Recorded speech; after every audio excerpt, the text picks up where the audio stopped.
Muy bien.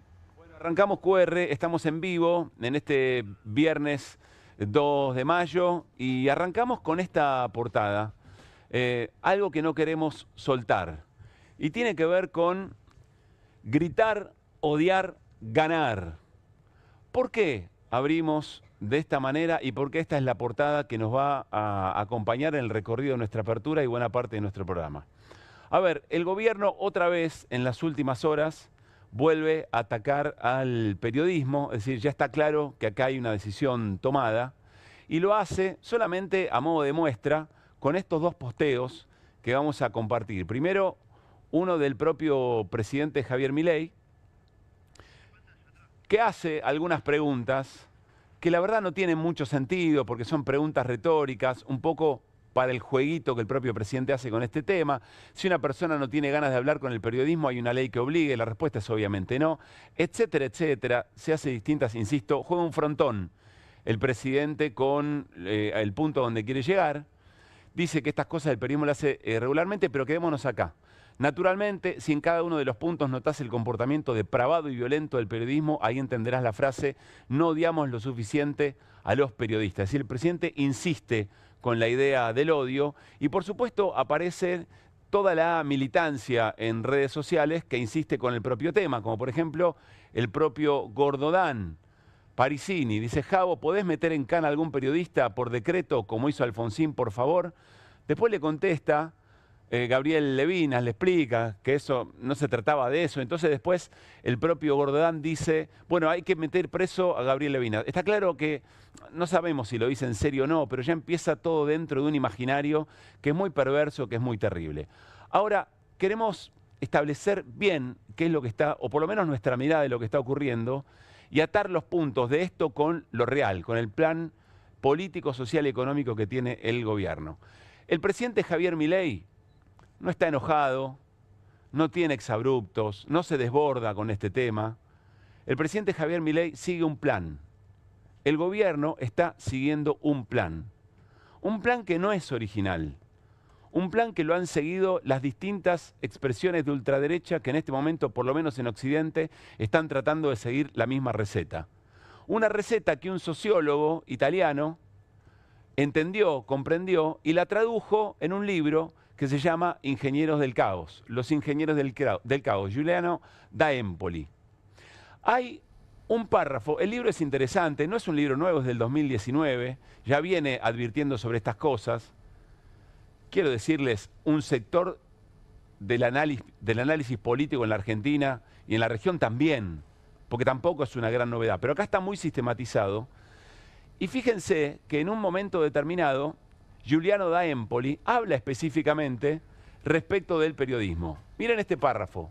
Pero la violencia de las declaraciones del movimiento 5 Estrellas, que es donde de alguna manera estas cosas empiezan a tener un efecto muy positivo en términos de acumular política a partir del odio, de este caos y de esta virulencia en Italia, contra las instituciones democráticas, es solo un reflejo de la violencia verbal que la ametralladora giratoria de Casaleggio, uno de los fundadores de 5 Estrellas, sigue inyectando en el debate político. En Italia, todo periodista o comentarista comprendió rápidamente que el simple hecho de escribir un texto sobre el movimiento 5 Estrellas lo dejaba expuesto no solo a una ola de críticas, como sería normal, sino a una tormenta de críticas, insultos. Desde finales del 2013, el blog introdujo una sección dedicada al periodista del día, generalmente un reportero que critica el movimiento. La víctima es presentada ante las masas como un ejemplo de mala fe y corrupción en los medios italianos y en ocasiones se convierte en objeto de insultos y amenazas en las pantallas de las redes. No es casualidad que en su informe anual Reporteros Sin Fronteras denuncie desde 2015 en adelante al movimiento 5 Estrellas como uno de los factores que más limitan la libertad de prensa en Italia. Es decir, acá, insisto, no hay algo así como un despertar de Javier Milei contra la prensa, un desborde, parte de esa, entre comillas, locura que se le atribuye. No, no, no. El presidente no está loco, el presidente está siguiendo un plan. Un plan que viene funcionando con todo éxito, por lo menos, insisto, en las ultraderechas de Occidente. Presten atención al último párrafo. Habla de Reporteros Sin Fronteras. Bueno, vean la nota que hoy se publica, o por lo menos en las últimas horas. Miren. La Argentina fue uno de los países donde más se deterioró la libertad de prensa en el último año, alerta Reporteros Sin Fronteras. El informe anual informó una caída de 47 lugares, entre 180 países durante la gestión de Milei, preocupación por la situación en Estados Unidos. Es decir que no solamente que el presidente siga un plan, sino que ese plan está teniendo las mismas consecuencias que ha tenido en Italia y en otros lugares del mundo. Y que incluye un apartado específico de meterse contra la prensa y generar efectivamente ese odio. Es decir, conducir la mirada, como en el teatro, orientar la mirada a partir de un guión. Es importante esto y ahora vamos a tratar de explicarles o darles nuestra hipótesis efectivamente de por qué. Volvamos a la frase del presidente, la frase de cabecera de estos días. La gente no odia lo suficiente a los periodistas. Bueno, en realidad, la parte importante, como venimos insistiendo en QR, no es un tema corporativo. La parte importante de esta frase es la siguiente. La gente no odia lo suficiente. Porque la clave es el odio. Hoy son los periodistas, pero antes fueron los sindicatos, los kirchneristas, que como ustedes ya saben, en aquella producción de inteligencia artificial estaban infectados por un virus. Y si alguien está infectado por un virus y se convierte en otra cosa, deja de ser humano, deja de ser alguien con quien convivir. Los piqueteros, los estudiantes o las universidades, las organizaciones sociales, etcétera, etcétera, etcétera. El problema no son los periodistas, los periodistas son el capítulo del momento de ese plan. El tema para el gobierno y frente a lo que quiere hacer es que todavía la gente no odia lo suficiente. ¿Por qué es importante el odio y por qué esto de alguna manera es una novedad? Porque convive con otro territorio, que no es el territorio eventualmente donde el periodismo tradicional conjuga ideas y argumentos y discute. No es el territorio de lo cotidiano, del vernos cara a cara, de las reuniones, de lo colectivo, de las reuniones sindicales, de las reuniones en los trabajos, de las reuniones en las escuelas, de las reuniones en los barrios, de amigos, en los clubes, no. El territorio para esto son las redes sociales, porque las redes sociales logran algo muy importante para la aplicación de los modelos de estos gobiernos, que es la fragmentación, la individualización, el mensaje dirigido específicamente a un grupo de personas sabiendo qué es lo que los activa. Es decir, las redes sociales permiten, entre otras cosas, llegar con un mensaje de odio muy efectivo. Y además tiene otra característica, que es el sesgo confirmatorio, que en las redes sociales todo el tiempo nos está incentivando, nos está estimulando algo que nosotros ya pensamos y creemos, pero cada vez va un grado más arriba. Y como de alguna manera es anónimo, se permite una enorme cantidad de insultos, un despliegue de violencia emocional muy fuerte, y todo eso termina acumulando política. Insisto, en una sociedad fragmentada, donde todos nos peleamos con todo, fratricida, es el mejor lugar donde todo esto puede tener éxito. Por eso hay un montón de otros textos, además de los ingenieros del caos, que son interesantes para leer en este tiempo. Por ejemplo, el individualismo tirano, de Eric Sadin. Por ejemplo, la generación ansiosa. Todos abordajes distintos de algo que nos empieza a pasar a partir de que los teléfonos inteligentes y las redes sociales o Internet empiezan a confluir y empiezan a crear otros ámbitos del debate político donde discutimos las cosas que no son comunes. Ahora, la pregunta de fondo, la pregunta que nos tenemos que hacer aquí y ahora, frente a esta frase, que es la clave, la gente no odia lo suficiente, es, ¿la gente no odia lo suficiente para qué, presidente? Bueno, para la implementación de determinado tipo de políticas que se han intentado aplicar en otros tiempos, en otros gobiernos, pero que han encontrado a la resistencia colectiva como un frente que sobre el que no se pudo avanzar, por lo menos de la manera en que se lo está haciendo en este momento. Nada está escrito hacia el futuro. Seamos optimistas, todavía somos en función y en el compartir con los otros. Esto se está escribiendo en este momento, pero es importante entenderlo. Vamos a ir a algo muy concreto de estas horas. El colega Leandro, y pensemos esto, la gente no odia lo suficiente, ¿para qué? El colega Leandro Renú, en página 12, escribe esta nota. ¿Por qué el poder económico apoya los ataques verbales y simbólicos de Milei? El título es Los aplaudidores del caos y la confusión. Vean cómo todo va teniendo sentido respecto de cómo arrancamos la columna, Quiero ir a 2 párrafos puntuales,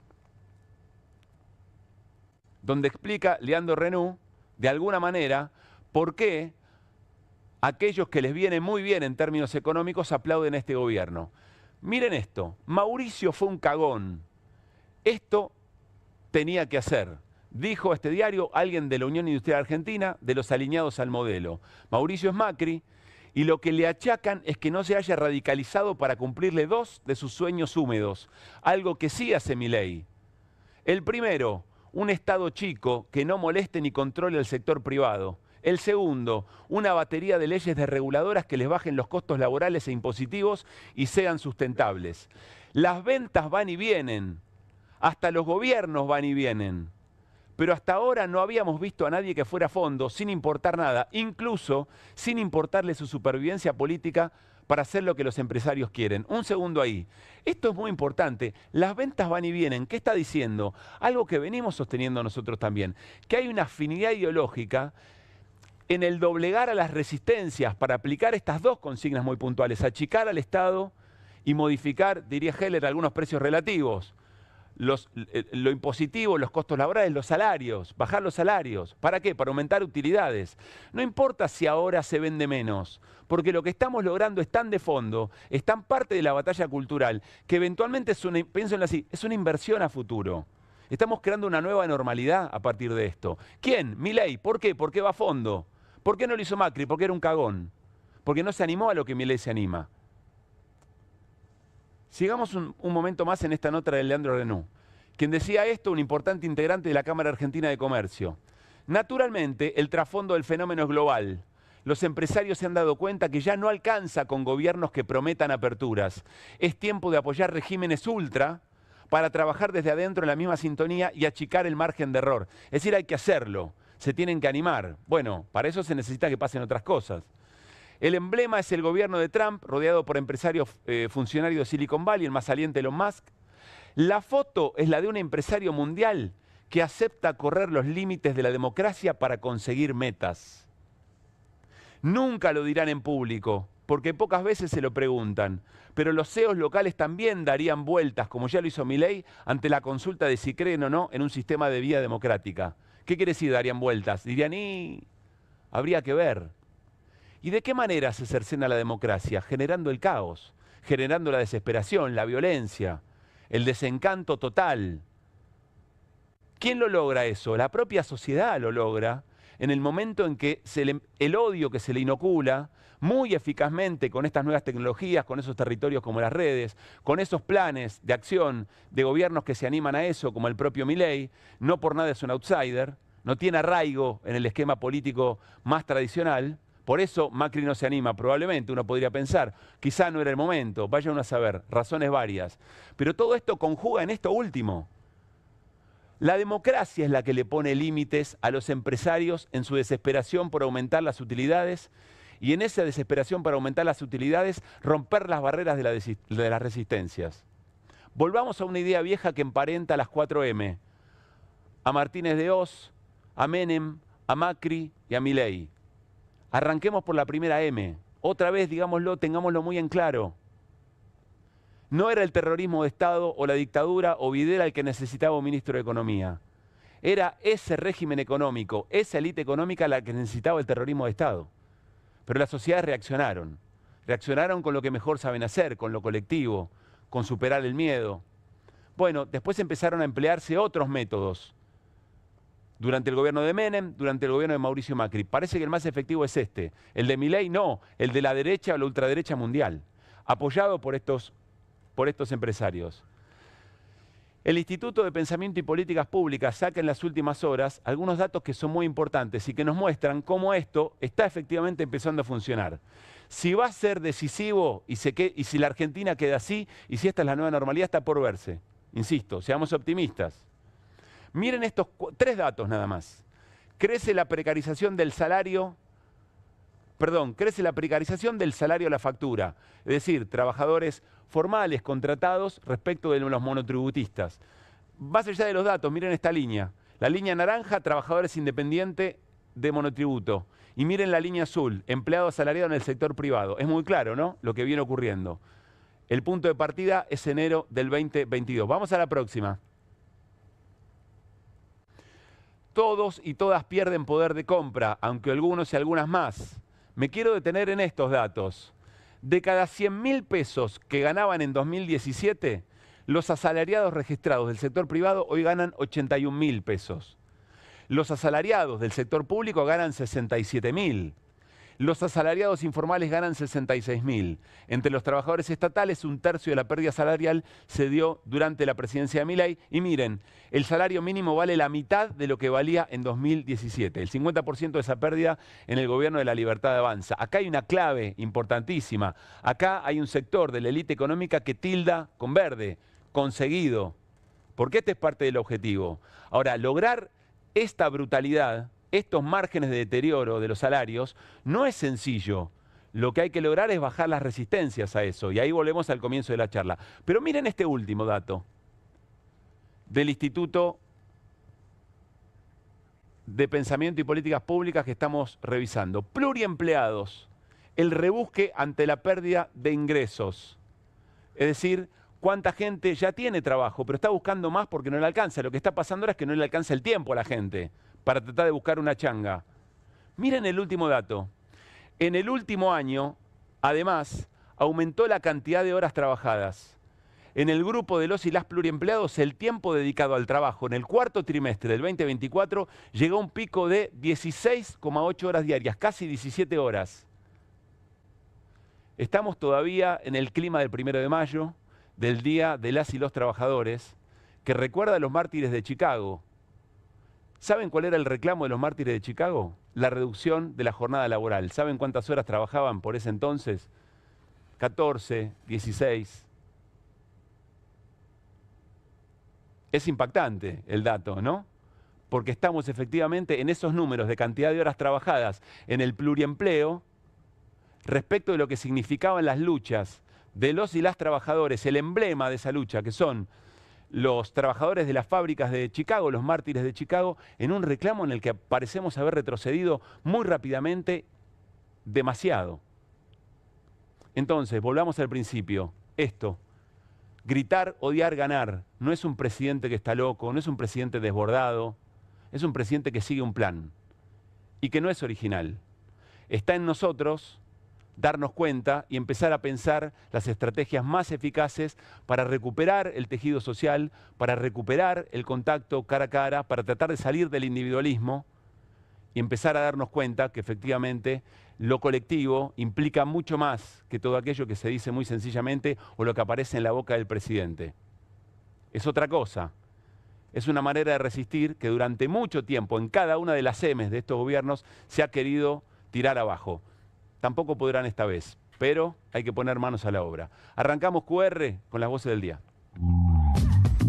¿Por qué no vino a la Argentina? Su último viaje fue a la Argentina y depende de nosotros que no lo dejemos irse. Denunciamos la conducta desarrollada por el señor Santiago Caputo, el reportero gráfico de Serra, para demostrar que es una conducta recurrente. El propio presidente lo ha colocado de forma inconstitucional por encima del jefe de gabinete de ministros. Que un chico se llama Dan, que es tuitero, diga: Javier, pone preso a Babi, o pone preso a Levina, o pone preso a Novarecio. Decírselo al gobierno de Javier Milei, que voté. Soy periodista. Si me matas, te suicidas. Una comisión investigadora no puede ser presidida por el oficialismo, no puede ser juez y parte. ¿Por qué no fueron con la Libertad Avanza? La verdad, fue una decisión de Karina Milei. Tuvimos la generosidad inédita en la historia de la Argentina de haber bancado los trapos como bancamos todo el 24. Primero, apoyándolos en la segunda vuelta y ayudándolos a fiscalizar. ¿Cómo no íbamos a tener la generosidad también de ir juntos? Es la crónica de un fracaso. Yo no estoy de acuerdo con quienes pretenden una fusión. Si nuestros pibes, que antes estaban en la cooperativa, en un centro comunitario, terminan siendo reclutados por los narcos, yo siempre le digo a los empresarios, lo que va a terminar pasando es que van a saltar la muralla de los country. Así, a los represores le rechazaron en múltiples oportunidades el pedido de prisión domiciliaria. Y mientras tanto, quieren ir a un cuartel donde la van a pasar mucho mejor. Hay una cancha de tenis y hay una serie de cosas que te hacen sentir casi como en tu casa. para Perón el 1 de mayo tenía que ser un día de festejo, porque el discurso oficial del peronismo es que los trabajadores ya no estaban explotados. El año pasado hubo varios suicidios de compañeros trabajadores de la salud. Ellos venían denunciando la afectación de nuestra salud mental por las condiciones en las que trabajamos. Perdimos el patriotismo. Lo que más nos falta a los argentinos son huevos. Es muy difícil hablar de interna e internismo en el portón de cerrado de una fábrica con compañeros en la vereda, ¿no? En la calle. En este contexto es secundario. Y si nosotros tenemos un compañero, es un emergente, que como es Axel Kicillof, hay que acompañarlo. Todavía no podían sacar el cuerpo porque quedó trancado en los molinos. Vino el de recursos humanos y querían que entre los compañeros a seguir trabajando. He llamado a todos los sobrevivientes. No están solos, juntos somos fuertes. Hay algo más.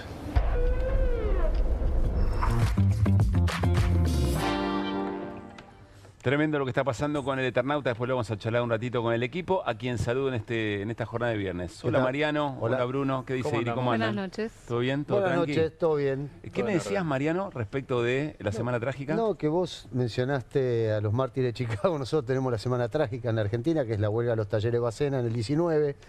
Arranca en diciembre del 18 y después se prolonga durante enero del 19, en donde los trabajadores van a la huelga. Ya la Semana Trágica es un lugar muy visitado. Y mueren casi 2.500 trabajadores, entre persecuciones, pogromos, pasó de todo en esa semana. Pedían bajar de 12 horas a 8 horas. Ese es el reclamo central. Ese es el reclamo, y aumento de salario, por supuesto, también, ¿no? De 12 a 8 horas. Sí, de 12 a 8 horas, y querían también no trabajar los 7 días de la semana, porque en ese momento se trabajaban los 7 días de la semana. Es que si uno lo ve de esta manera, si uno entiende que acá hay una suerte de libreto para tratar de aplicar un plan, uno imagina que entonces te lo tomás de otra manera, ya no estás como un hámster todos los días, primero espantándote por lo que dice el propio presidente, incluso algunos ministros también. Hoy también Caputo habló de la idea del periodismo que puede desaparecer, etcétera, etcétera, y ya lo ves desde otro lugar, ¿no?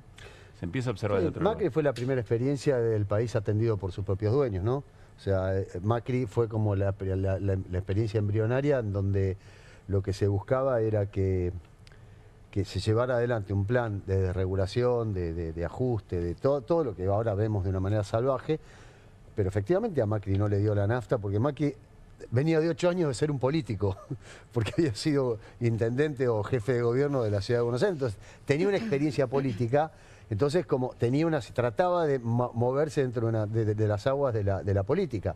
Este es un energúmeno que va para donde efectivamente los dueños le dicen que tiene que ir. Es como vos decís, hay un plan. No es que él se equivoca. Probablemente tampoco claro estaba tan aceitado o había alguna otra cosa. Pero hay que recordar algo. Yo veo algunos colegas que ahora están siendo atacados directamente. Me recuerdo la palabra de Jorge Fontevecchia aquí que dice, ojo, pues está yendo a buscar a aquellos que le gustaría que le hablen a su propio electorado o a sus audiencias. Pero muchos de ellos lo podemos nombrar, no hay problema. Tengo un buen vínculo con Babi Checopar, compartimos en otro canal el pase de programa, pero también trabajaron mucho para que se vayan corriendo los límites de lo que por lo menos en pantalla parecía algo que había que moderar, ¿no? Esa emocionalidad, ese insultar permanente, todo eso se fue gestando. Tampoco nace en un repollo ni lo trae Milei. No, incluso en la época en que, digamos, el discurso violento de Milei no es nuevo, lo decíamos esta semana. El tipo siempre habló de la misma manera. La diferencia es que hoy es presidente. Ahora, mientras él ya hacía germinar ese discurso, lo instalaba, le daba ideas a otros, porque muchos otros recogieron eso, esto se retroalimentaba en plataformas y demás, había periodistas que reproducían esto. Por eso digo también, hay una cuota de responsabilidad en un sector del periodismo, no es que no. Algunos hoy lo siguen haciendo. Bueno, pero de hecho Milei va a esos lugares donde ya se habían corrido los límites porque era un personaje que los corría todavía más. Bueno, claro, es como eso, los vamos a correr más todavía y pareciera no haber límite alguno para esto, ¿no? Y se abre la pregunta que también nos hacemos acá, o sea, ¿no hay límite para esto? Sí, el límite ¿vale lo todo? ponemos nosotros. Vale todo, no hay consecuencia, claro, bueno.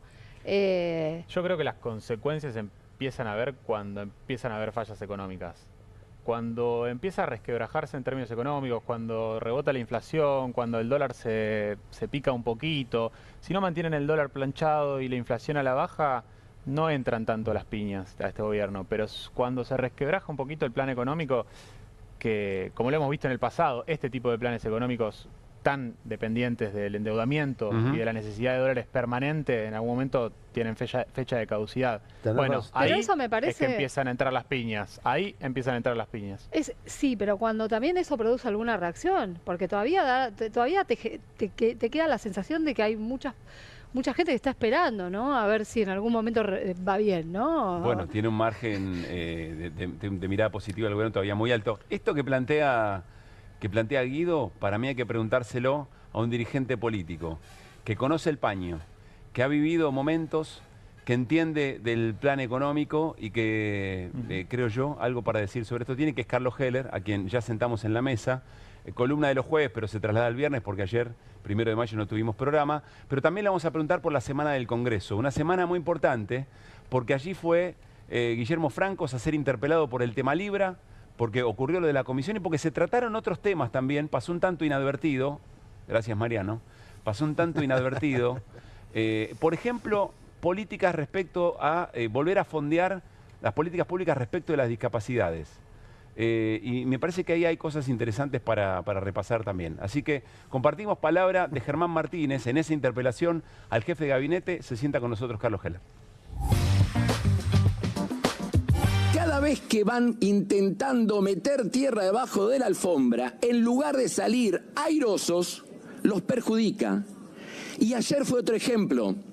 Muchos creyeron que mandando a un dirigente con la diferencia que puedo tener, pero con trayectoria en la política, bastaba. Se equivocaron, señores.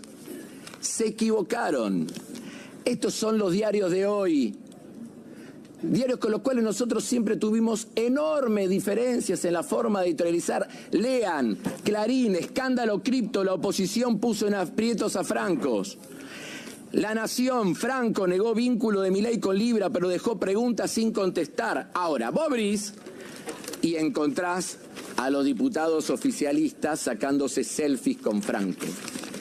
Están disociados de la realidad también en este tema. No era la intervención de Germán Martínez en el recinto, en la interpelación a Franco, será en el trabajo de comisiones que se hizo en días siguientes. Carlos, ¿cómo te va? Buenas noches. ¿Qué tal? Buenas noches.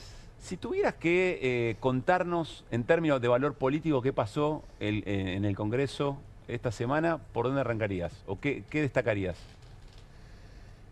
Bueno, varias cosas. Empezando por la interpelación, en la que habría que resaltar, bueno, primero algo que los medios han reflejado bastante, un jefe de gabinete que en realidad lo que más dijo es no sé. Digamos, la frase dominante es no sé. Que para jefe de gabinete es mucho, ¿no? No es lo mío, no soy un especialista en el tema. Pero pasó otra cosa a la que no se le ha dado, creo, toda la importancia que tiene. Hubo un planteo muy enérgico de distintos sectores, digamos, de la oposición, en cuanto a la ausencia de los otros que estaban citados. Caputo, Cuño Libarona y el presidente de la Comisión Nacional de Valores. Y ahí se fue gestando todo un tema donde nosotros propiciábamos que al finalizar la reunión se pasara a cuarto intermedio y que quedaran citados para la próxima reunión, para una próxima reunión estos otros funcionarios. Hubo resistencia de todo tipo, no la voy a hacer larga, pero en definitiva, en un cuarto intermedio que hubo del presidente de la Cámara con los presidentes de todos los bloques, se llegó a un acuerdo y efectivamente se convino y se dijo, y tiene fecha, que los ministros que no concurrieron a la citación tendrán que venir el día 14 de mayo, creo a las 14 horas, a una nueva sesión especial a tales fines. Es decir, que la coartada esgrimida por los dos ministros en el sentido de que estaban ocupados con otras tareas, con compromisos contraídos con anterioridad. Caputo estaba en la Asamblea del Fondo Monetario y Cuño Libarán no sé dónde estaba. Bueno, ahora tienen 2 semanas como para ordenar la agenda. De preaviso. Para ordenar la agenda. Este es un dato importantísimo porque hubo una mayoría sólida que se sostuvo en esa postura. ¿Y si faltan de nuevo? Fuerza pública. No, espera. No espadiemos así por espadear. No, bueno, es que hay un debate, por eso le pregunto. Lo dijo Pichetto durante la sesión. Se puede hacer, sí, pero Pichetto también se encargó de hacer caer la moción de que se pasara a corte intermedio. La que se planteó al principio. Claro. En la vida parlamentaria no alcanza con tener razón, hay que tener mayoría. Obviamente. Solo se resuelve que lográs construir mayoría. Entonces, es fácil, por ejemplo, decir, ¿y por qué no la citaron a Carina Milei y a Adorni? Y porque si te quedabas empantanado en citar a Carina Milei y a Adorni, se caía y no había citación. No hubiera ocurrido lo que pasó. No hubiera ocurrido lo que pasó. Entonces, no es que uno fácilmente concede, pero en algún punto el Parlamento es un ámbito de negociación y de búsqueda de acuerdos. Y esos acuerdos son lo que la relación de fuerza en cada momento te permite. Lo que pasó esta semana, 6 meses atrás era imposible que pase. Sí, sí. Esto es el dato que hay que tener, la trayectoria de los acontecimientos. El otro hecho... ¿Y por qué pasa ahora, Carlos? Bueno, porque se va acumulando un deterioro en la sociedad, en los sectores afectados, que hace que los distintos sectores políticos vayan teniendo que tomar posición y que no quieran comprar el paquete a libro cerrado. Y ahí va lo otro que sucedió. Hace menos de un mes se decidió en una sesión emplazar a la Comisión de Presupuesto en particular a que se reúna con otras comisiones, en un caso con la Comisión de Discapacidad y la de Salud y en otra con la Comisión de Acción Social, en la primera para tratar los temas de discapacidad y en la otra para tratar los temas de los jubilados, la moratoria, el bono, el ingreso mínimo, etcétera, etcétera. Ese emplazamiento también logró mayoría. Claro. Y como corolario de ese emplazamiento, este miércoles se realizó el plenario de las 3 comisiones que trataron el proyecto de discapacidad. Y salió la emergencia. Y vamos a decir 2 cosas. Primero, se aprobó un dictamen, 4 dictámenes. Hay un dictamen de mayoría que tuvo 59 firmas y 3 dictámenes de minoría que muchos tienen coincidencia y que hay matices que seguramente en la sesión se van a poder conciliar y construir la mayoría necesaria para que se apruebe. Ahora, ¿cuál fue el dato? Los diputados y diputadas de La Libertad Avanza, de las 3 comisiones no había ninguno, faltaron todos. ¿No fueron? No fueron. Y el presidente de la Comisión de Presupuesto no fue. Expert. ¿Presidiste vos? Sí, alternativamente, pues yo soy el vicepresidente. De igual manera, ese era un dato menor de la cuestión. ¿Y ese indicio de qué? Indicio de que la vocación de ellos es impedir que esto se apruebe de cualquier manera, y yo me animo a decir, y lo he escrito para una de las notas de fin de semana, que es un anticipo de que cuando esto se apruebe, el presidente lo va a vetar. Y habrá que entonces poder construir una mayoría suficiente para que no tenga los 80 y pico de votos que necesitan, el tercio necesario para darle validez al Carlos, veto presidencial. Estamos yendo, es muy interesante porque nos estás explicando de qué manera los consensos en la Cámara van cambiando, y ese es un dato político, pero arraigado en algo muy puntual que tiene que ver con las políticas de discapacidad. Guido en la semana nos contó algunas cosas. Yo quiero que veamos a Johnny de la Silla, así se llama este joven que nos va a explicar las razones por las cuales se está movilizando toda la comunidad alrededor de las personas con discapacidad para tratar de lograr otro tipo de recursos. Vean qué es lo que se está reclamando, porque esto le va a dar mucho sentido al peso que después tenga el veto que haga el gobierno y a lo que pueda pasar en la política. Ya vimos estas situaciones, ¿se acuerdan? Sí. Universidades y jubilaciones. Johnny de la Silla explica, escuchen.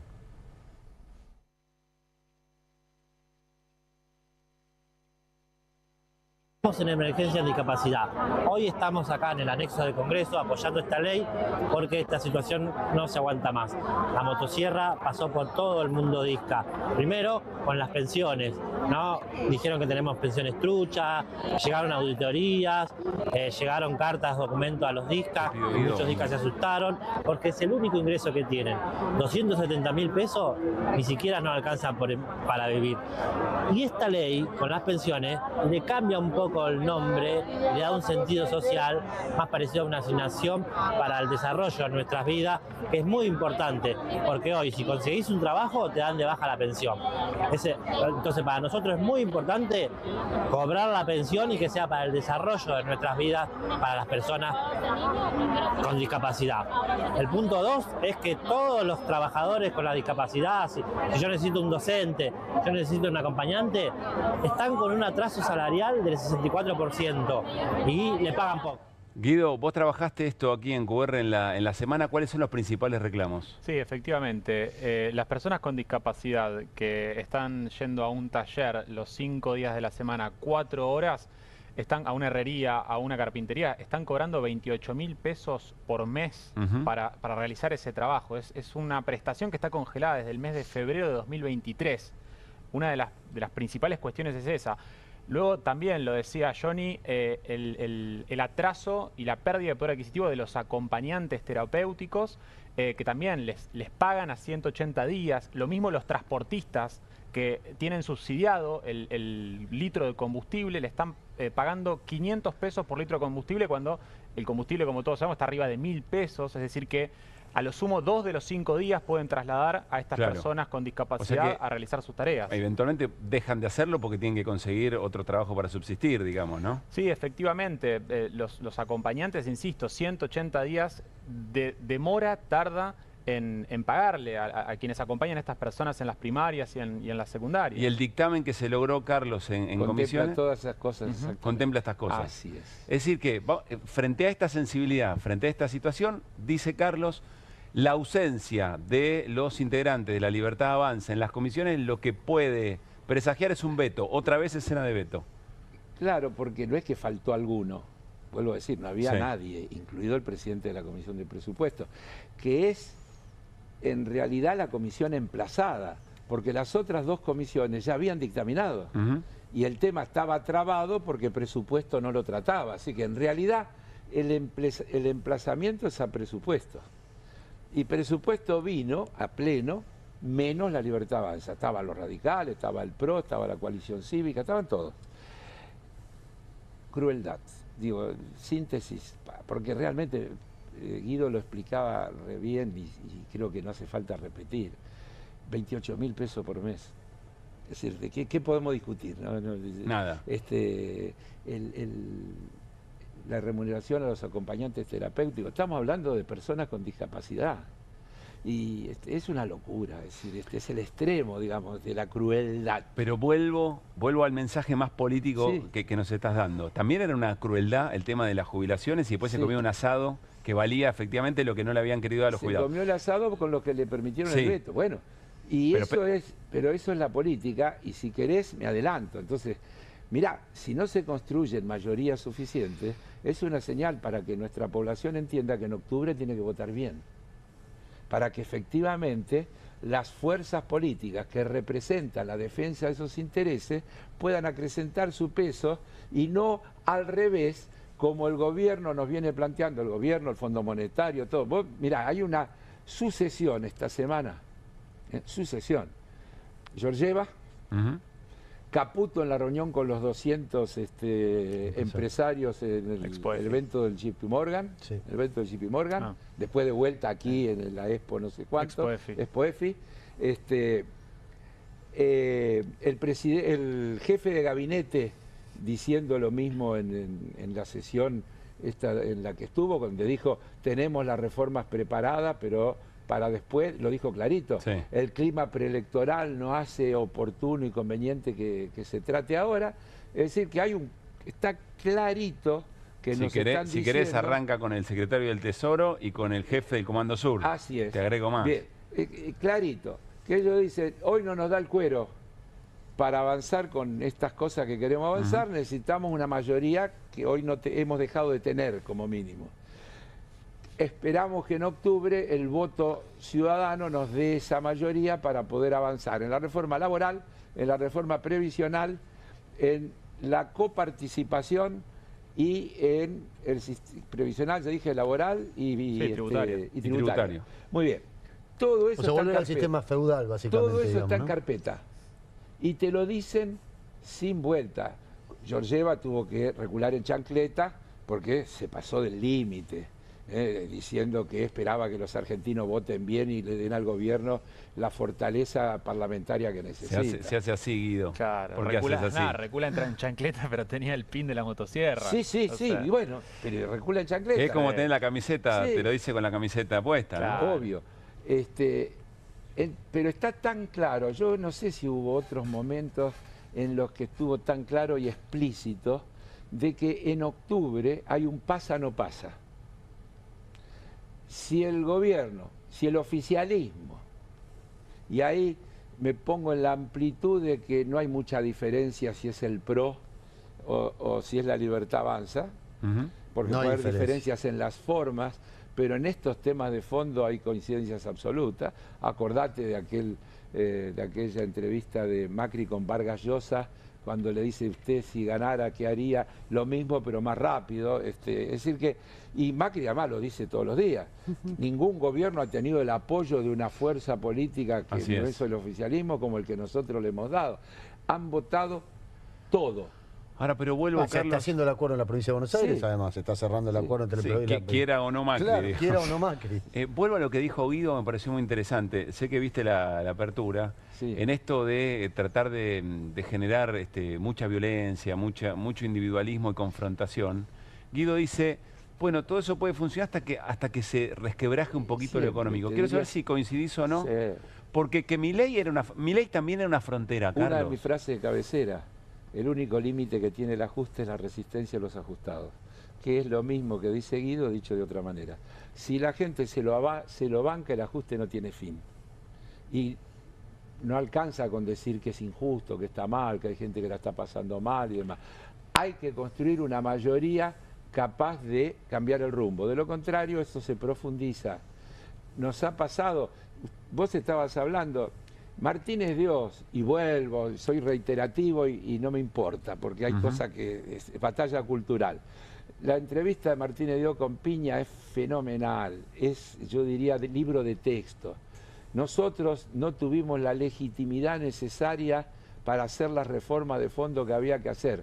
Tuvo que venir un gobierno electo por la voluntad popular como este, la entrevista era en 1995, como el de la señora Thatcher en Inglaterra, dice Martínez Dios, para poder hacer las reformas que había que hacer. Es decir, ellos son conscientes que necesitan construir legitimidad para que esas reformas tengan el sustento jurídico, legal, etcétera, para poderse sostener. Una cosa hecha por un gobierno de fuerza, autoritario, por un decreto, etcétera, es frágil, y tal vez esto también explique algunas de las cosas de por qué le ofrecen de todo, sin embargo, las famosas inversiones tampoco llegan, porque no sienten que haya un marco jurídico suficiente para que esas cosas le den seguridad de que no va a haber un cambio. Y por eso dicen, en octubre vamos por la reforma de fondo. Caputo dijo, las tenemos escritas, pero las vamos a presentar después de octubre. Sí. Déjame invertir la reflexión voy a transformar lo que dice Guido en una pregunta. Sí. Tanta avanzada, tanto correr el límite y la línea de las cosas que creíamos que eran imposibles en democracia, respecto a las instituciones. Ni siquiera me quedo con lo de los periodistas, porque insisto, antes eran los sindicalistas, los piqueteros. Sí. Y te olvidaste, los primeros fueron los políticos. Sí, claro. Tenés razón. Hemos sido las ratas inmundas. Sí, las ratas inmundas. No te olvides, no te olvides. Y muchas veces, déjame hacer una reflexión. La casta.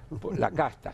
Que esto también tiene que ver con una cosa que nuestra sociedad tiene que superar, que es poder entender el denominador común de los problemas. Todavía lo vemos, por ejemplo, cuando hay un paro. Entonces, el que no para, a mí no me conviene, o mi sindicato no, este gremio sí, este no. Es decir, esa falta de unidad global para entender qué es lo que se está jugando en estos momentos, es también una dificultad objetiva de lo que podríamos decir los del campo de acá. Que después tienen los matices, las especulaciones, las diferencias que impiden que se avance con toda la contundencia. Cuando los gremios del transporte no acompañan a un paro general resuelto por las centrales sindicales, están debilitando objetivamente la fuerza del movimiento obrero. Y aunque hagan un paro después ellos solos... De hecho ahora tienen un paro. Claro, pero no es lo mismo, no es lo mismo.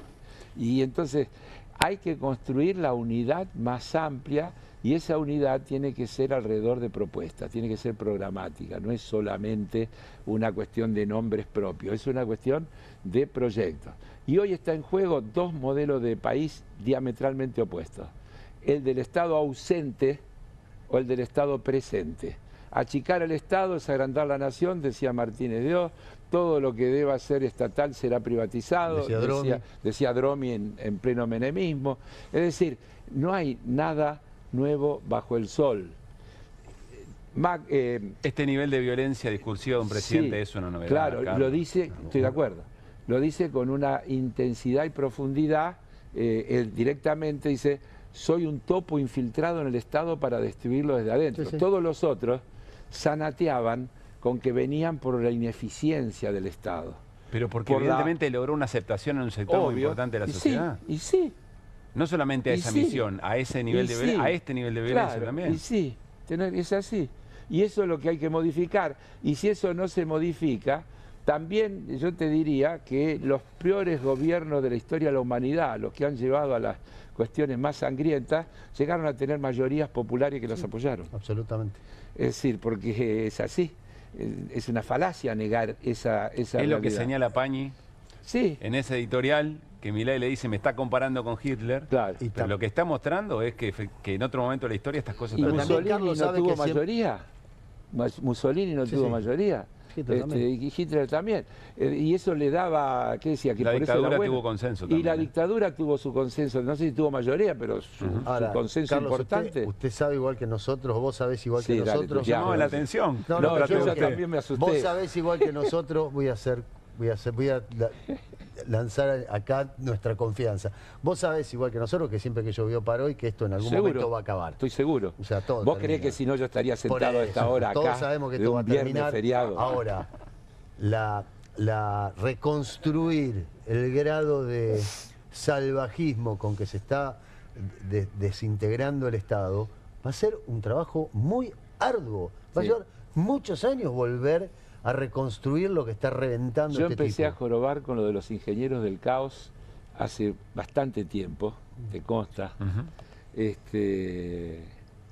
Habría que leer El mago del Kremlin también, que es del mismo autor y que es anterior a los ingenieros del caos.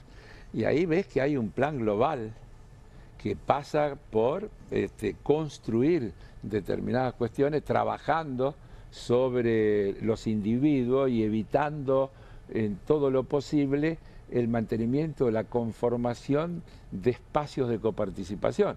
Todo lo que explica en Los Ingenieros del Caos es cómo la política se transforma en una cosa de mensajes direccionales, diciendo, a ver, a vos qué te digo, con qué te movilizo, y a vos con qué te movilizo, y así con cada uno. Y eso lo permite las redes y no lo permite los medios tradicionales. ¿Por qué el odio de Milei a los medios tradicionales? Si los medios tradicionales, desde el punto de vista modélico, plantean en general la defensa de las mismas cosas que plantean, pero son el contrabalanceo de lo que es la instalación de la ideología a través de las redes. Claro.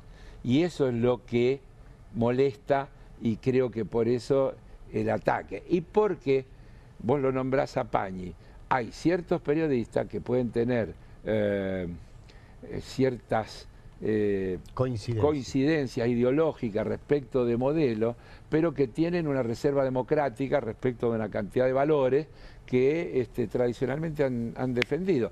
Y no es un dato menor y nosotros lo tenemos que valorar en toda su dimensión, como lo valora Milei en toda su dimensión, y por eso lo ataca como lo ataca. Pero vos decís que hay un plan global, pero también lo había, recién lo mencionaste, o sea, Thatcher, Reagan, también había un plan global y eso también se desactivó. Así es. También se desactivó, o sea, por eso digo que siempre que llovió paró, pero qué difícil va a ser reconstruir. No tengo ninguna duda, que vuelvo a repetirte.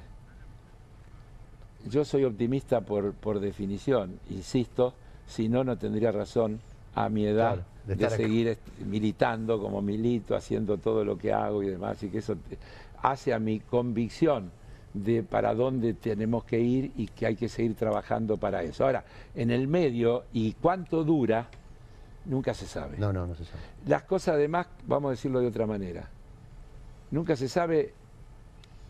Onganía vino para estar 40 años.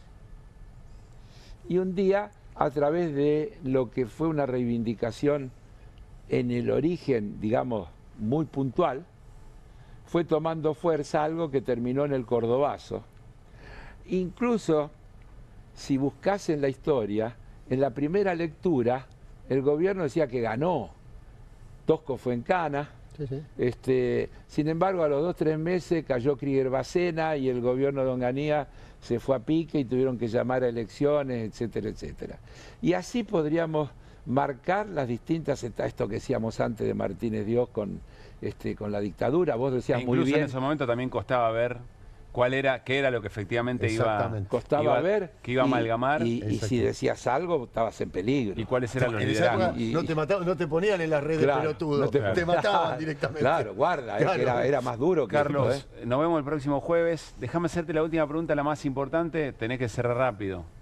De todos los que están en danza, ¿cuál es el técnico que más te gusta? Holland está en Central, tiene trabajo, no podés. ¿Holland?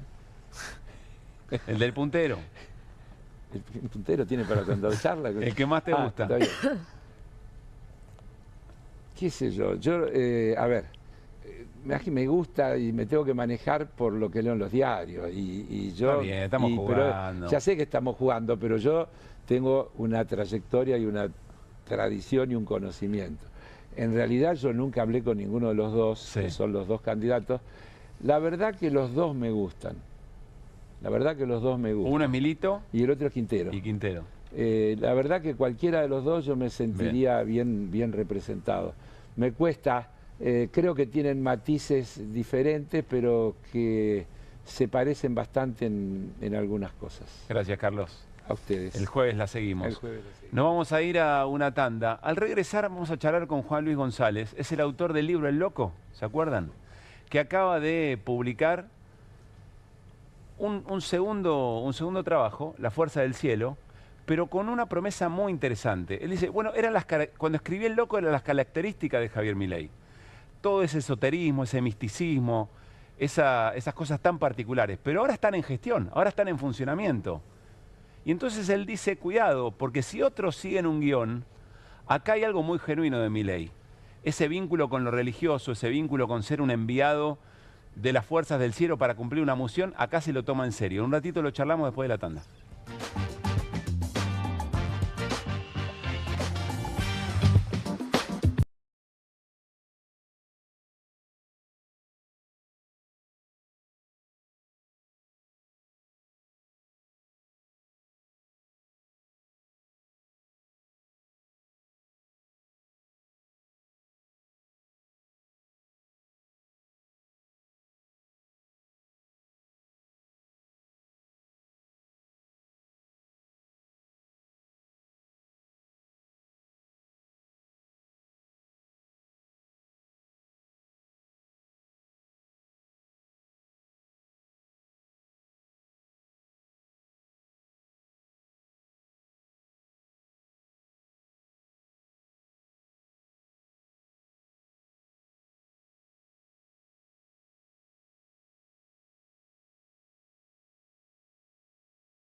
Seguimos haciendo QR en vivo hasta las 12 de la noche. Estamos en este viernes aquí para compartir con ustedes 2 de mayo, en este viernes feriado, pero prestándole mucha atención a las cosas que pasan. Ya charlamos con Juan Luis González, presenta Las Fuerzas del Cielo, su segundo trabajo sobre un modo de hacer política, que es el modo de Javier Milei, más allá de su biografía, ahora puesta en ejecución.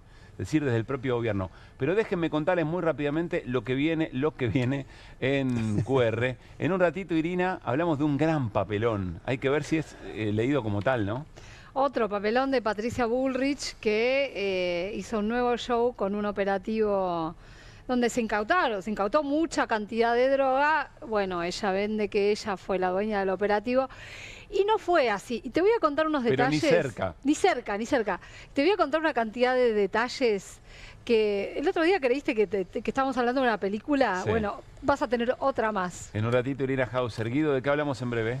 Tenemos todos los aumentos de mayo, que digo, buena noticia, muy bien. Sí, no son particularmente buenas noticias. Cuando la Versuit escribió Comando Culo Mandril, ¿sabía que podríamos estar utilizando esa canción como barrida para alguna de estas cosas? ¿Y de qué hablaremos en un ratito, querido Mariano? Bueno, de la hora de la espada para acá, desde Lugones para acá, la derecha siempre fue muy talentosa, siempre fue muy culta. Sí. Acá estos son brutos, porque están destruyendo la ciencia y tecnología de la República Argentina de una manera descomunal. Después lo conversamos en detalle. Hola Juan Luis, ¿cómo te va? Buenas, ¿cómo te va? Muchas gracias por estar. No, gracias por la invitación. Estoy medio como en casa, no tengo el escritorio acá 20 metros, así que... Colega del diario Perfil y de revista Noticias, y también en radio compartimos por lo menos casa. Exactamente. En algún punto. Sí, sí. A ver, Juan Luis, tuvimos una muy linda charla el otro día en Que Vuelvan las Ideas. Es muy difícil replicarla, pero a mí me quedó, retomemos como si fuera la misma charla, a mí me quedó algo que vos dijiste. Cuando yo escribí El Loco estaba contando lo que Milei había vivido, es decir, incluso y sin juzgar. Vos decías, bueno, a esta persona le pasaron estas cosas, tiene estas características y es el próximo presidente. Y la verdad yo lo leí en algún punto como un libro casi bizarro. Toda la historia de Milei es un poco sí, en esa línea. Pero no es que no lo tomé en serio. La verdad es que estaba leyendo algo que no me imaginaba que después, cuando se pusiera en juego, iba a tener determinada cantidad de lógicas. Y vos lo que decías es, bueno, todo eso efectivamente, al momento de ejercer la presidencia, eso estuvo, y en algunos momentos muy claves que vos contás en el libro, todavía no lo leí, pero nos podés contar, eso se ve en ejecución. Sí, ahí la gran novedad es como lo místico, que en El Loco estaba, que ahora sí, ahora con Conan y la historia mística, a mí me costaba ver la profundidad de lo que tenía. Entonces, cuando Milei habla de la Fuerza del Cielo, de la tapa de este libro, está hablando de algo... compartiendo. Ahí está la tapa, con en tapa. Está hablando de algo literal. Esa es la línea que recorre este libro, es decir, esta serie de eventos que en el libro se cuenta, que son eventos sobrenaturales que le suceden a Milei al menos de los 11 años, cuando tiene su primera aparición mística, le está pegando al padre, toda una escena muy tremenda, y aparece un halo de luz que baja del cielo y lo protege. Bueno, esta serie de eventos extraordinarios que tienen un gran corolario en el 2020, cuando Dios le aparece y le dice vas a ser presidente, algo central, el momento cero de esta presidencia, es un momento místico, son centrales para entender al personaje, para entender los límites que tiene o no tiene el personaje, pero para entender cómo gobierna, cómo se compone su gobierno, su armado, para entender la narrativa. Yo a veces discuto este idea de misticismo y digo, bueno, mucha gente no lo votó pensando literalmente que es el Salvador que tiene superpoderes. Sí. Ahora, la narrativa de Milei ya no es vamos contra la Corpo, si querés, que la Corpo tenía esa idea que eran malos, pero un interés económico, si querés, atrás. Acá vamos contra el mal, en esos términos lo plantea Milei. El Papa es el maligno, Kicillof es un enano diabólico, el Estado es diabólico, los zurdos están enfermos del alma, nosotros somos la lucha de la luz contra la oscuridad. Estoy todo citando a Milei. Ahora, perdón, ¿estamos en manos de Milei o de esas cuestiones sobrenaturales, la fuerza del cielo y todo lo demás que a él le hablan? Esa es la gran pregunta. Él diría que es la fuerza del cielo. Él, de hecho, o sea, no está gobernando Milei, gobierna otra cosa que no sabemos quién es. Eso es un poco el tema, entender que para Milei la ley de los hombres, la legitimidad que le dan los votos y la de funcionamiento de la democracia viene en segundo orden. ¿Y cuál es el primer orden? Dios. El Dios que lo eligió a él, un Dios que él cree que es anarcocapitalista. ¿Y en qué episodios eso se ve ya con Milei en funciones? Cuento varios en el libro de cómo impacta en el día a día. Eso, uno para mí muy claro, es cuando él decide mudar la embajada de Tel Aviv a Jerusalén, que es un hecho muy importante, más con la causa marina, porque él dice que le aparece David en un sueño. Y de hecho, esto lo cuento como me lo contó un embajador que lo charló con Milei, y Milei tiene esto que él dice: soy loco pero no boludo. Entonces hay varias notas donde él está siempre a punto de contar este tipo de episodios místicos, ¿no? En el 2021 a Novarecio le dice que tiene las pruebas que Dios existe. En otra entrevista cuenta que tiene las pruebas que vio a Dios y Dios a narcocapitalista. En Israel, ya cuando va como presidente, le preguntan en una entrevista en Israel, medio de Israel, ¿por qué la mudanza? Y él dice: porque el rey David lo estableció así. Que faltaba como la repregunta, ¿no? Pero ahora, desde el vamos, eso ya es teología política. Si él muda la embajada, y lo dice, todo lo dice en una entrevista, porque lo estableció así la Sagrada Escritura, bueno, eso ya es teología política. La idea de este libro es decir, estamos en manos de un gobierno para el cual la política es un medio para un fin, y ese fin es religioso, y la gran pregunta es, ¿qué pasa cuando democracia, constitución entren en contradicción? Hay una colisión ahí entre democracia y mesianismo. La nota en la radio terminó con algo que vos decís que está sobre el final del libro, que es tu pregunta sobre si Conan es compatible con la democracia. Claro, o sea, jugando un poco con la idea, obviamente, pero sí, o sea, si Dios es quien lo eligió a Milei, y además quien mira anticipándole a Milei las cosas que suceden, ¿no? Cuando Dios le aparece en el 20, le dice: va a ser presidente, ¿quiénes creían que iba a ser así? Entonces, para Milei, esa es la fuente última de su legitimidad. El libro abre con las primeras entrevistas a Gustavo, que es el hechicero de Milei, que es quien primero lo mete a Milei en el camino místico, aparece en el 2017, lo convence de algo que de nuevo aparece mucho hoy en Milei, que es que existen líneas temporales paralelas. Esta misma semana, ¿se acuerdan de Milei con Terminator y Vengo del Futuro? Sí. Esta misma semana compartió en Instagram Milei la idea que es un viajero del tiempo, y ahí viene toda la lógica de Gladiador, etcétera. Y Gustavo le dice: vos luchabas en el imperio, me lo hizo a mí, la entrevista está publicado, luchabas en el Imperio Romano con 5 leones, eras un general en mi ejército, yo era Marco Aurelio, después yo lo entrevisto a Ron Gillespie, el dueño de Perpetuit, la empresa que clona a los perros de Conan, y me dice en el libro, es la tercera vez en 30 años clonando perros que salen 5 perros de un embrión, vos con suerte te sale uno, y le aparece 5, que era lo que le había dicho. Entonces cuento todo esto para darnos una idea que el mesianismo de Milei no solo es importante, sino que viene en ascenso. De hecho, y perdón si cierro con esto, la frase "la fuerza del cielo", que hoy Milei la dice literalmente en todos los actos, aparece hace muy poco en la cabeza de Milei. Antes él decía: no vengo a guiar corderos a despertar leones. A despertar leones, lo citaba Venegas Lynch, y a medida que se va acercando al poder, de hecho la primera vez que la usa es en la noche del 2 de agosto, antes de las PASO, va copando de liturgia religiosa su discurso. Juan Luis, ¿cuál es la figura de esa? A ver, ¿qué figuras lo acompañan creyendo que efectivamente Milei es esto? ¿Y qué figuras entienden que a Milei pueden permanecer dentro de su círculo si efectivamente le siguen el cuento? Y hay una figura que a mí me importa muchísimo, que es la de Santiago Caputo, que tiene toda esta cosa del ángel gris, de Parravicini, que el otro día lo comentábamos, Irina, también aparecía muy fuerte, incluso en el propio caso en Sabac Montiel, el hombre que intentó matar a Cristina Kirchner. Es gente que le cree que es parte de esa misma manera de entender la política y de llevarla a cabo, o quieren empatizar con Milei para estar cerca de él, pero saben que... Con algunos tengo dudas. En el libro yo cuento que Carlos Pagni revela que Caputo cree ser también la reencarnación de un hombre del Imperio Romano. Entonces ahí hay algo. El tatuaje uno lo puede ver como consumo irónico o lo puede ver como pagó con sangre la lealtad al líder. Y de hecho, uno de los grandes propagadores de la idea del Milei mesiánico es Caputo. El programa que él digita es La Misa, ¿no? En el streaming. Su espacio se llama La Fuerza del Cielo. Su cuenta en Twitter es Milei Emperador. Yo en el libro hago una recopilación de todas las cosas que dice Caputo ahí, y todo el tiempo. Milei tiene ese declarado en el emperador romano, la cultura memética que Caputo comparte mucho. Me cuesta decir o saber hasta dónde lo cree. Aparte, Caputo es una persona muy cerrada. En el libro también cuento cómo hace un año, cuando publicamos la tapa de los perros de Milei, Caputo nos dice textualmente: si publican esa tapa, vamos a ir a la guerra contra ustedes, y lo cumple 3 días después, cuando Milei sale a decir que Perfil va camino a la quiebra. Entonces cuento esto para decir, hecho, acceso a la intimidad de él a mí me cuesta, no la tengo, pero es demasiado para pensar que es solamente una ironía.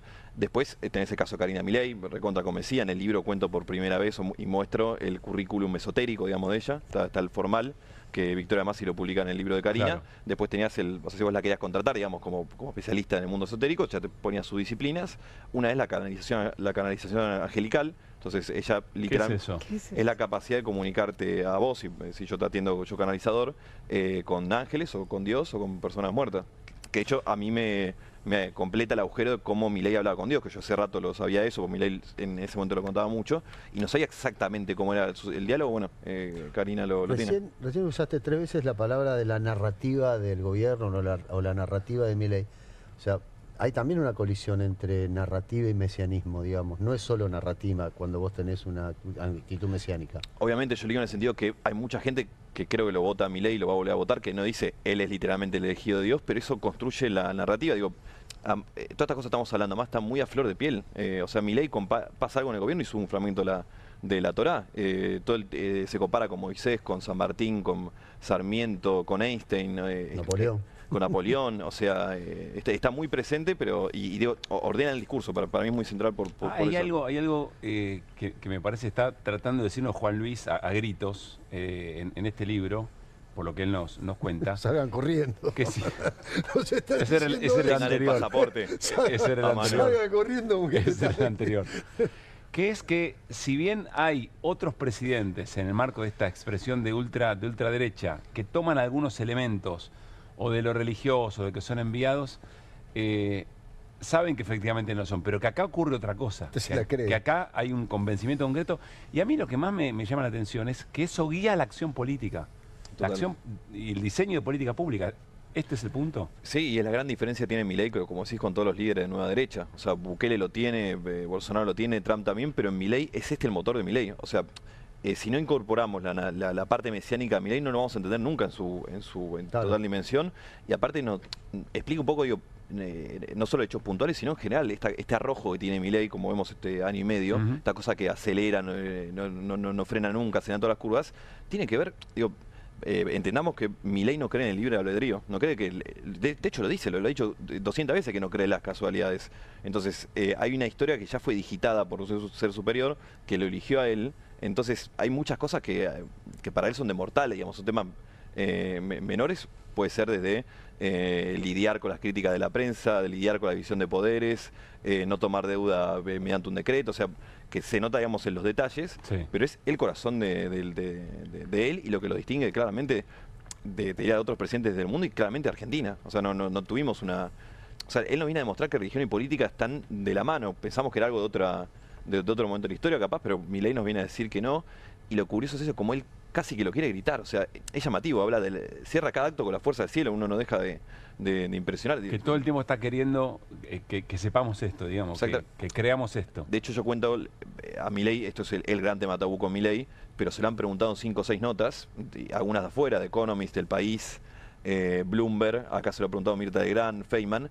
Y es muy curioso porque él no lo niega nunca. O sea, Feynman le pregunta, tus perros, en el libro muestro por primera vez los documentos de la asesoría que le da cada perro en esta especie de gabinete paralelo que tiene, ¿no?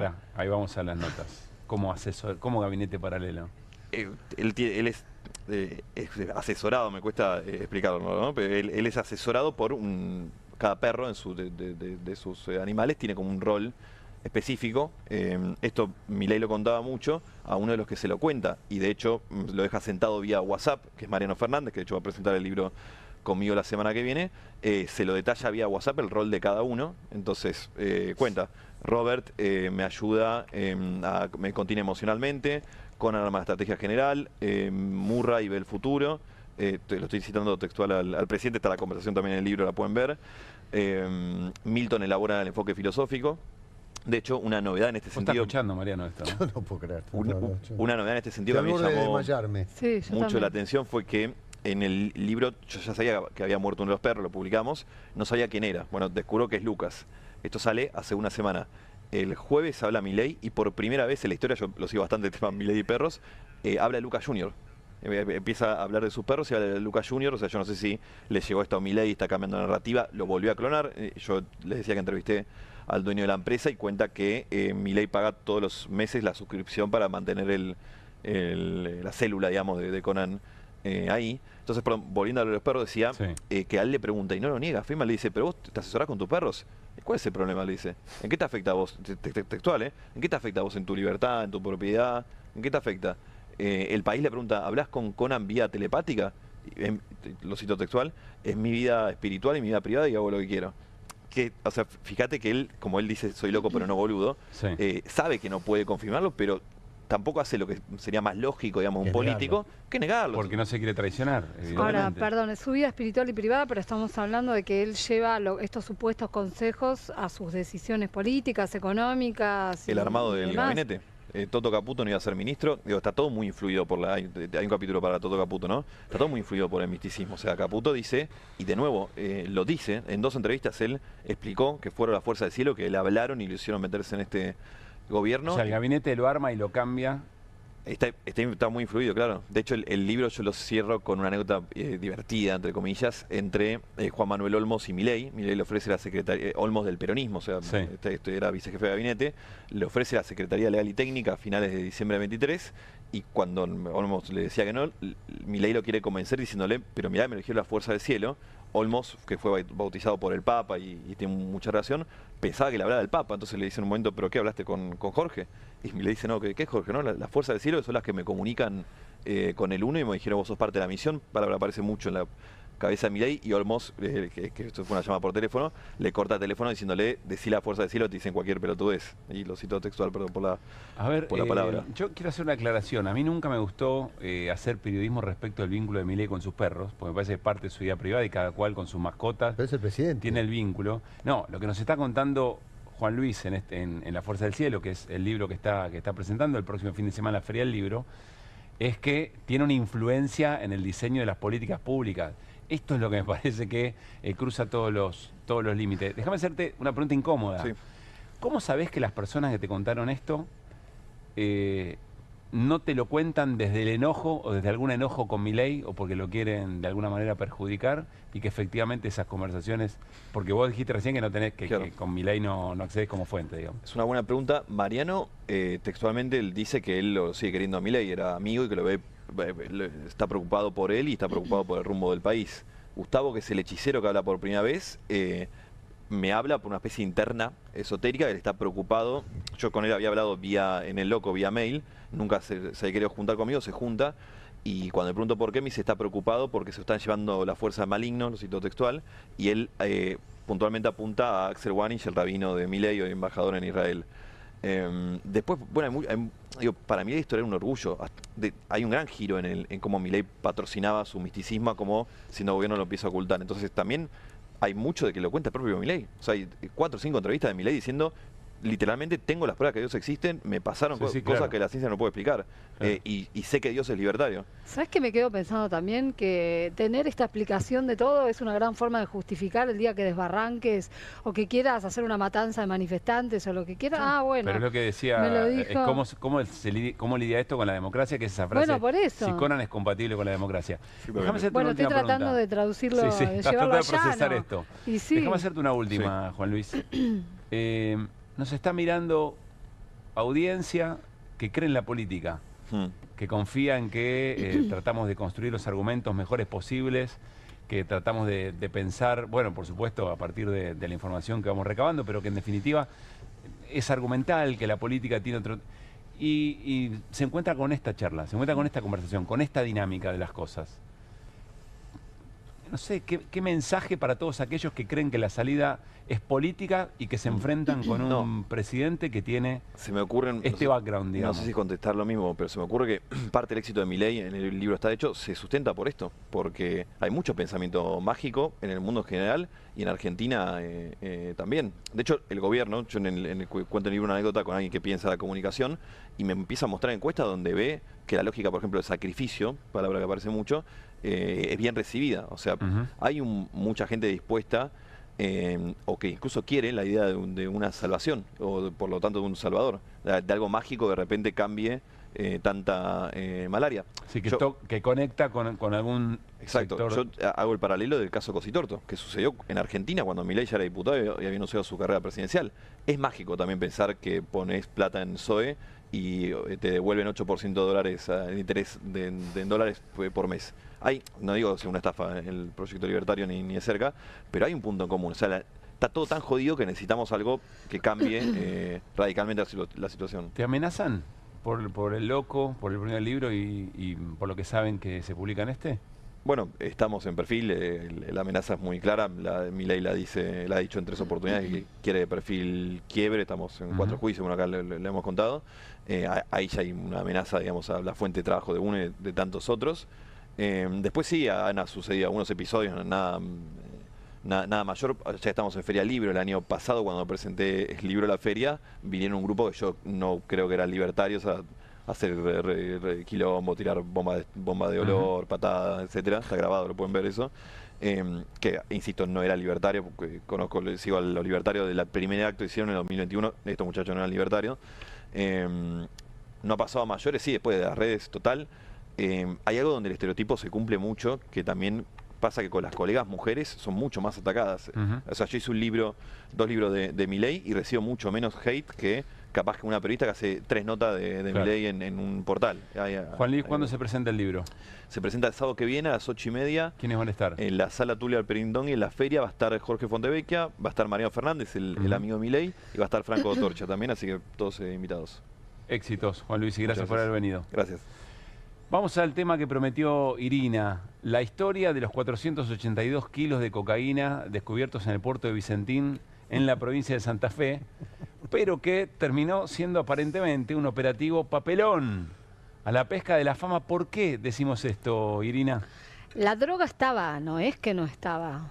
Patricia Bullrich hizo una presentación monumental y espectacular de este hallazgo como si hubieran sido las fuerzas de seguridad, la prefectura, en este caso, quien hizo el hallazgo. Sí. Pero el hallazgo no fue de la prefectura. Igual te voy a mostrar primero el show de Patricia Bullrich para que veas, porque además después se subió también una lancha para mostrar el buque. Es un buque que venía de Arabia Saudita con 21 tripulantes de origen filipino. Ahora enseguida te cuento más, pero veamos parte del show. Dale.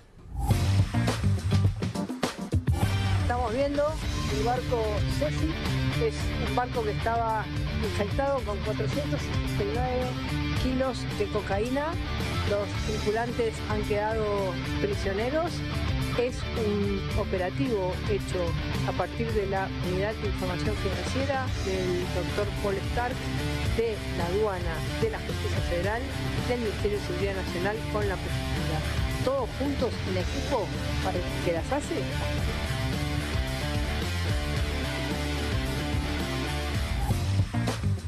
Que sea rock, ¿no? Le puso rock and roll la ministra a su puesta en escena. Mariano podría haber filmado el mismo video, ¿no? Alquila una lancha y muestra el bote y se mira lo que encontré.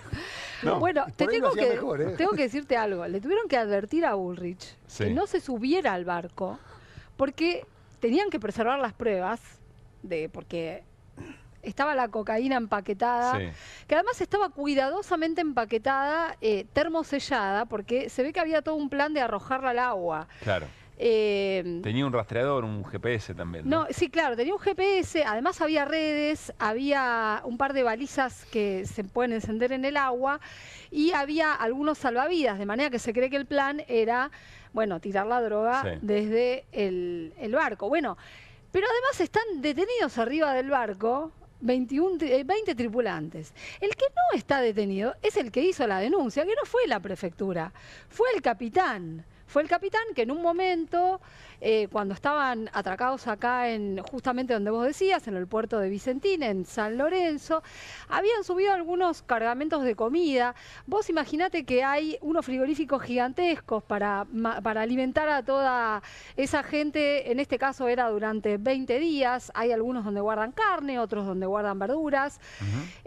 Y bueno, donde guardan carnes es donde el capitán encontró un polvo sospechoso que cuando hicieron el el test para saber si efectivamente era droga. Entonces no Pero lo encontró capitán, Bulnes, lo encuentra el capitán y llama. encuentra Dice, el "Che, capitán. Ni unidad financiera, nada. No, el capitán llama a los representantes en Argentina de este barco. Sí.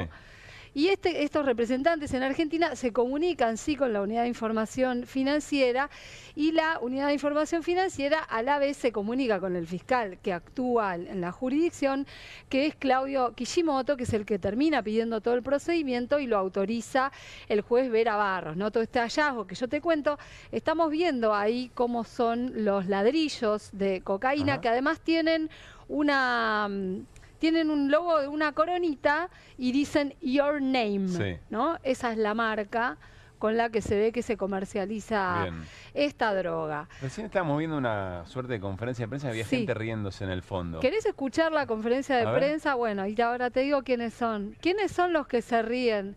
Bueno, que la miramos. Sí, ahí está Patricia Bullrich en la conferencia explicando todo lo que no hizo. El que se ríe atrás de ella, que le habla al oído a otro. Sí. El que le habla al oído y se ríe es Paul Stark, que es el titular de la Unidad de Información Financiera. El de corbata roja. El de corbata roja. Se ríe, ¿lo ven ustedes? Sí. Con sus propios ojos. Bueno, Kishimoto es el otro, que es el fiscal que está interviniendo en la causa, es el fiscal que termina logrando el hallazgo, ¿no? Cuando pide el allanamiento, y el que ahora se está haciendo cargo de la investigación. Porque acá hay muchas cuestiones por descubrir. Esperá, ¿por qué es relevante esta escena?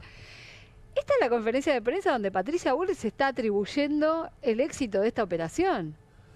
Y atrás tenés a las personas, los que se están riendo, son los que, bueno, terminan saben la historia. O sea, imaginamos diálogo poco y para decirle, yo no puedo creer lo que está diciendo esta mujer. Podría estar diciendo, por ejemplo. Por ejemplo, o bueno, qué ganas tiene esta mujer de... Pero te voy a contar algo que me contó gente que estuvo en contacto con la convocatoria, ¿no? Acá la convocatoria a esta conferencia de prensa la hace la prefectura. Vengan, por favor, estén presentes porque este es un año electoral. ¿A quién le dijeron? La prefectura. Yo no te puedo decir a quién se lo dijeron, pero la gente a la que se estaba convocando a estar en este acto. No estamos hablando de público en general ni a la prensa. No. O sea, gente importante. Gente importante, que tiene vinculación con la investigación, que les dicen, por favor, ustedes tienen que estar, porque este es un año electoral. Ahora, el éxito de la investigación, la droga entró al país antes, o sea, la cargaron desde Argentina, no sabemos todavía. Todo eso no se sabe. Todavía no se sabe. Es una de las grandes preguntas. Digo, ¿se le escapó a Patricia Bullrich? Claro. Ese punto me parece muy importante remarcarlo, porque se da, puede no ser aislado esto, se da en un marco de desregulación de la industria naval y de la marina mercante que ya contó Hernán Lecher acá. La hidrovía. La hidrovía y particularmente este año el decreto 37/2025 que desreguló el régimen de navegación nacional, y hay un decreto próximo a presentarse elaborado por Sturzenegger que va a ampliar más aún las desregulaciones. Así que esto probablemente lo veamos más seguido, lamentablemente. Bueno, bien por el capitán, en todo caso. Claro, bien por el capitán, pero además, en línea con lo que dice Guido, hay lugares que para el mundo del narco son como más permeables, ¿no? Es donde es fácil entrar. Argentina, evidentemente, es uno de esos lugares. Uruguay es otro, Montevideo. Y hay que tener en cuenta que este buque tenía un largo recorrido. Había pasado por Montevideo, había pasado por otros lugares antes, iba a volver a pasar y tenía como último destino Holanda. Así que, bueno... Acá hay que ver bien de dónde vino la droga, de dónde salió, si tiene que ver con alguna organización que hay acá. Toda esa investigación está abierta. Ahora lo que es seguro es que es Patricia Bullrich. Pero Patricia Bullrich te está diciendo que esto ya fue un éxito.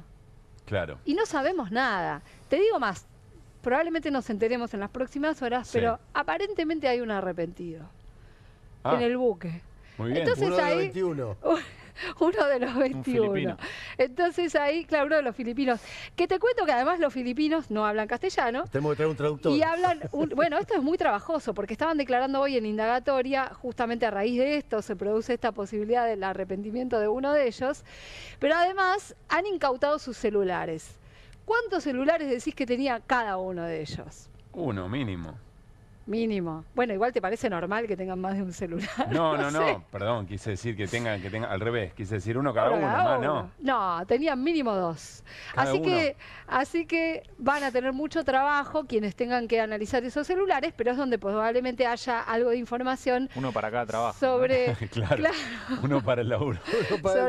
Uno para el legal y otro para la falopa. Claro. Exactamente, bueno, una gran historia. Yo te digo, esta semana estamos dando muchas ideas para producir películas, así que señores productores, aquí estamos. Ya tenemos la portada. Disponibles. Gracias, Irina. Tanda y seguimos en QR, dale.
menos 1%, para que tengan una idea, pasa a 19.954 pesos la tarifa de zona baja para el agua en el área metropolitana de Buenos Aires.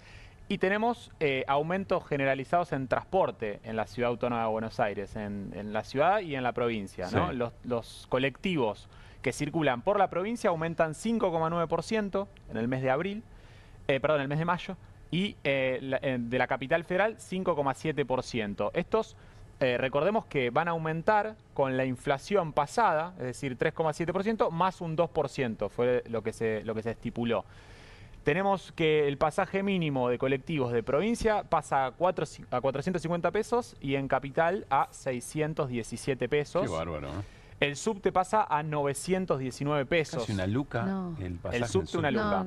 No, sí, ahí recuerden que hay algunas tarjetas de crédito que les permiten hacer un descuento, hay que utilizarlos, lamentablemente hay que buscar todas las promociones posibles porque una luca por tramo, quien se tiene que tomar un tren, un colectivo, un subte... Sí, ¿tenés algún descuento que todavía existen algunos descuentos por igual cantidad, pero estamos hablando de por lo menos 3 lucas de ida, 3 lucas de vuelta si tenés que tomar algún, digamos, más de un transporte.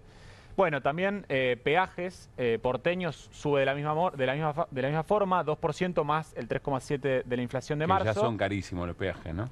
Sí, y prepagas en torno al 2,4 y 2,7% anunciaron las subas para el mes de mayo. Cerraron el dato de inflación muchas consultoras privadas. Va a estar un poquito por debajo de las proyecciones del 5% que aparecía en los primeros días post-devaluación. Sí.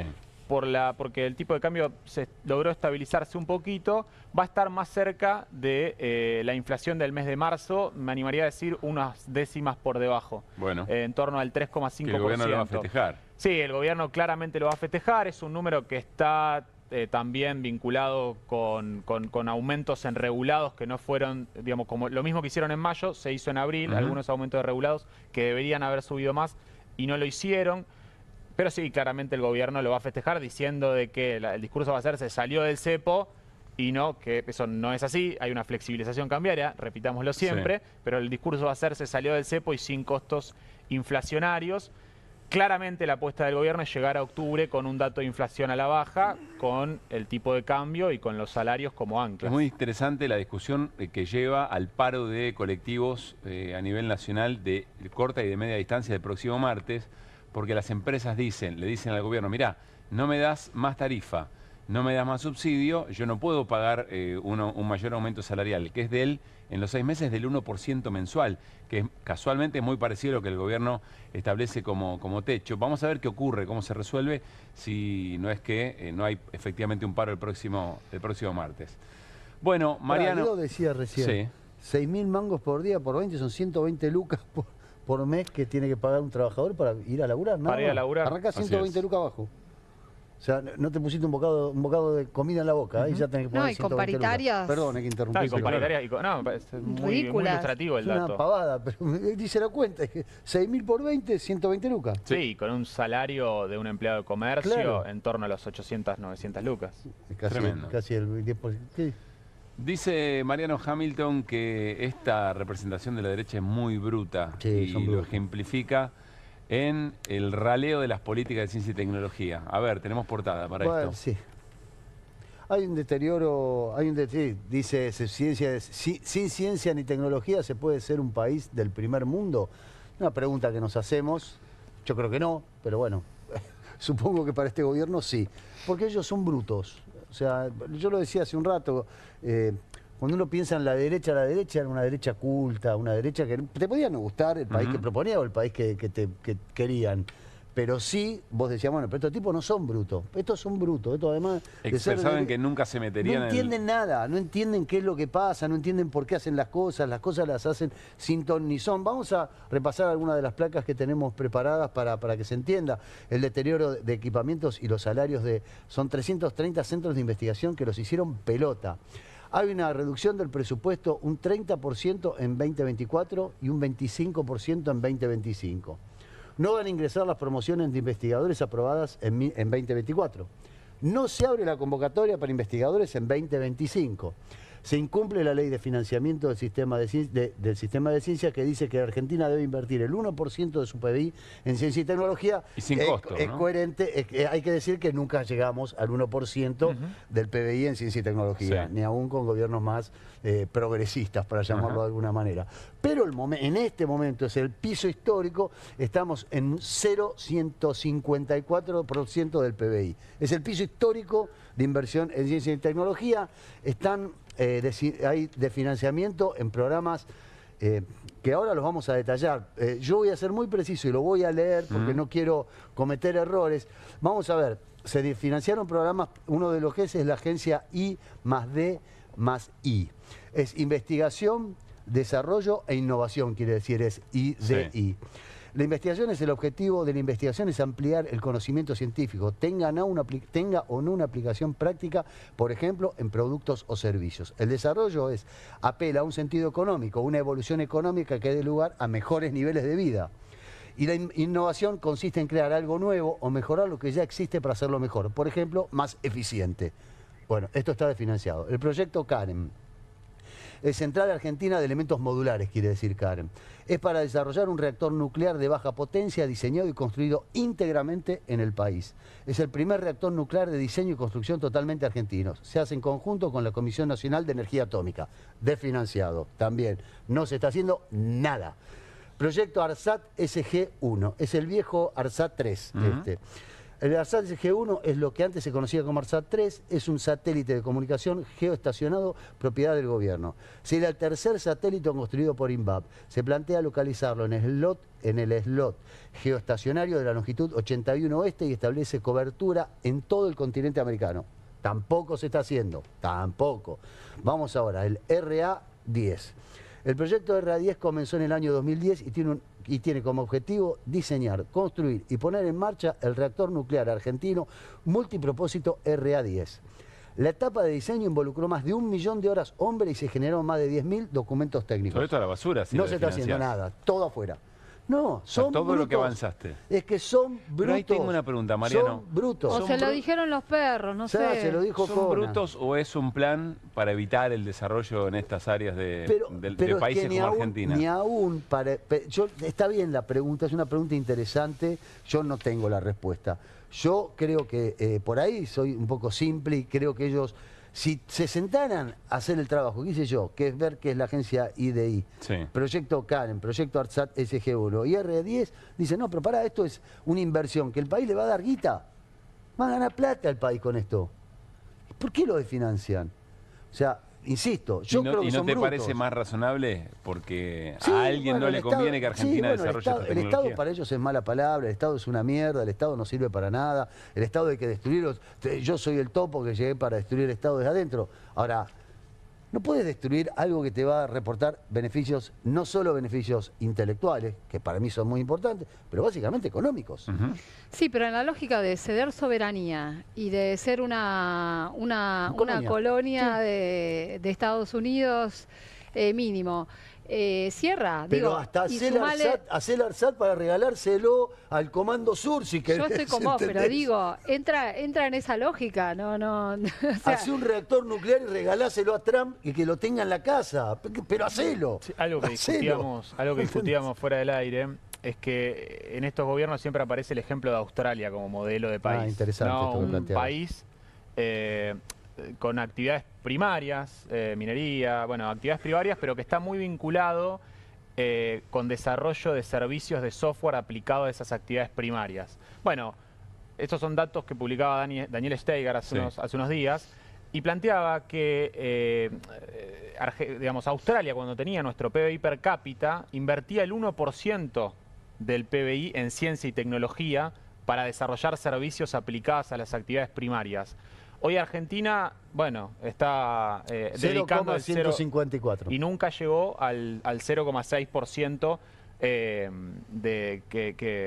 el máximo fue, nunca superamos el 0,6%. Sí, ese fue el máximo. Ese fue el máximo. Por ley era es el 1%, había que llegar al 1% por ley es en 1%. distintos momentos. Y tenés a Daniel Salomone, que es el presidente del CONICET, que dice, mira, no hay plata, acá no tenemos un mango, los científicos se van a tener que ajustar a las partidas presupuestarias. No, después que no están las lleguen. historias de vida de gente que le dedicó toda su vida a la investigación y que hoy no puede continuar. Absolutamente. La fuga de cerebro, que no es algo que Y inventó encima Milei tampoco, ¿no? se está hablando de modificar el estatuto del CONICET para fusionarlo con el INTA o con el INTE, o sea, nada tiene gollete. Sí, a mí la explicación de son brutos, te la entiendo, puede ser, a veces la explicación más simple es la correcta. Bueno, qué sé yo, yo quiero pensar que efectivamente hay un plan, pero ese plan no puede incluir, insisto, o sea, hacer el reactor y después, qué sé yo, regaláselo al Comando Sur. Sí, pienso que países, más allá de eso puntual, más allá de cada proyecto puntual, países que se desarrollan, países que ganan autoestima en términos de su propia identidad, y también que tienen otro tipo de educación y desarrollo educativo, termina siendo más difícil que después le vengas a imponer un plan más general. Está bien, digamos, pero son 330 centros de investigación, tampoco es que estás desarrollando, o sea, tenés que laburar, tenés que ser muy malo para no desarrollar este tipo de cuestiones que tanto bien le han hecho al pero además país. las tenías, había que empujarla. Había que empujarla nada más. Estaba picando frente al arco, digamos, ¿no? En algunos casos. Sí, pero para mí meten todo en el mismo paquete. O sea, que ellos creen que además... Sí, pero bueno, pero también de degradar al conocimiento, ¿viste? Cualquier cosa que implique lo que decía Pablo, desarrollar un pensamiento crítico, ¿viste? A futuro. Me parece que va todo por ahí. Que son brutos, sí, son brutos, pero tienen esa idea. Bueno. Son brutos, pero también son malos.